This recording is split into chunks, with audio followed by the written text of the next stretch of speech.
Church relationships, fellowship with other believers, and being involved in a local church are crucial.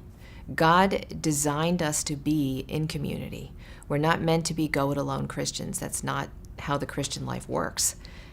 So sometimes our loneliness is that we don't like the church we have. We don't like the people around us, the other believers. We choose loneliness, and we don't have to. I mean, sometimes there isn't aloneness, an isolation that comes by choice.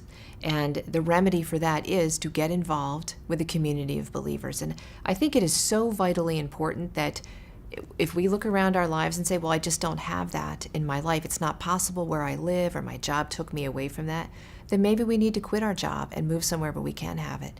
I think being involved in a church and a fellowship of believers and having that as a family for us is God's will, and that it is worth changing our lives to get. Now, there are some people for whom that's not possible. Certain responsibilities and obligations, or even ministry callings, prevent that at times. But it is God's ordering and provision for his people overall to be in community.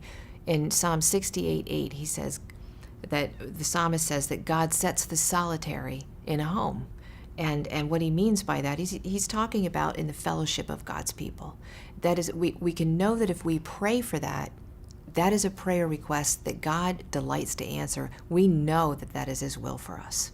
So I would say if we lack that in our lives, and that is the source of our aloneness and a big contributor to our loneliness, that maybe we need to change our lives or our thinking at very least.